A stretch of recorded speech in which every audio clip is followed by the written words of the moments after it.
Are you looking to jump into the ham radio community? Sometimes it can be hard to find other hams at first, so knowing where to begin gives you a huge head start. That's why we recommend joining a weekly net. Today, you'll learn all about the 2 net formats, how to join a net, and which net is right for you so you can start connecting right away.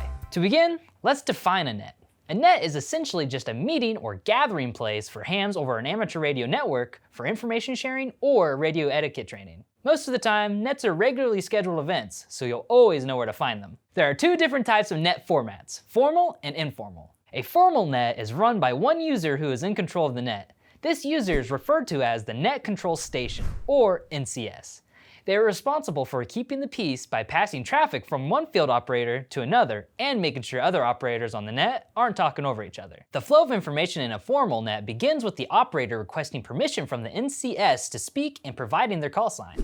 The NCS will acknowledge the request and either give permission to pass the operator's traffic or put the operator on standby to prioritize more important traffic needing to get through. After the requested traffic has been passed, the operator clears with their call sign to adhere to the FCC regulations. Occasionally, one ham might want to talk to another buddy on the net. In this case, the NCS might suggest that the ham go direct with a friend. Going direct means the message will not need to pass through the NCS before reaching its destination, providing the quickest route for the traffic as possible. Because of the steady regulation of traffic flow from the NCS, formal nets are generally considered the most efficient format. Informal net formats are a little more laid back. The NCS is still present, but they're not actively regulating the flow of traffic.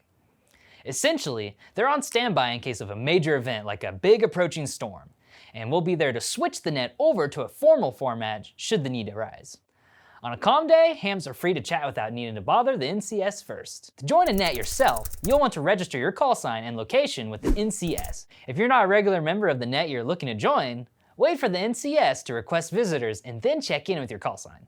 The best way to know how and when to join in is just by listening to the net. More often than not, they'll tell you which method is best. We've included links in the description of this video to helpful websites with comprehensive net lists so you know how and where to start looking. Now let's figure out which net type is right for you.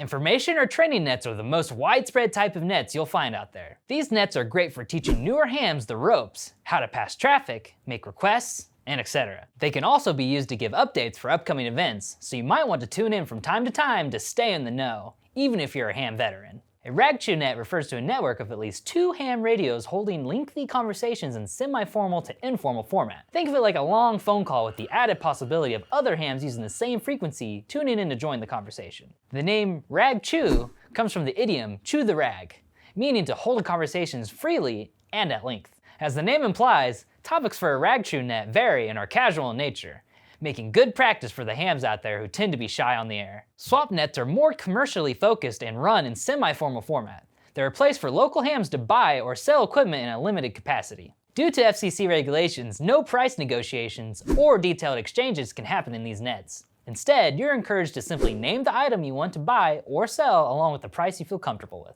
You'll also want to provide contact information so that details can be ironed out off-air, away from the prying ears of FCC regulators. Skywarn nets are used in a formal format for storm spotting. They can only be activated by the National Weather Service or a local emergency management officer. This type of net plays an important role in passing along information about developing storms, as NWS radio stations lose close to the ground visibility several miles out from their locations. As you might guess, the more personnel these nets have tuned in, the better. Aside from the understanding that you're lending a helping hand, you also get to connect with active storm watching communities in your area. RACES nets use strictly formal formats, being used only in the case of severe emergencies like large-scale natural disasters. This particular type of net is active during said emergency and for a short amount of time after things have settled down. ARES nets, much like RACES nets, are used in a formal format in times of large-scale disasters.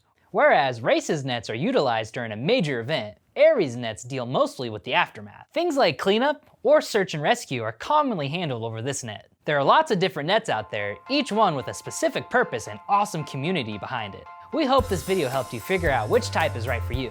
Don't forget to watch our How to Get an Amateur Ham License video so you can start checking into your favorite net right away. As always, thanks for watching. I'm Tanner with Bridgecom Systems at 7-3.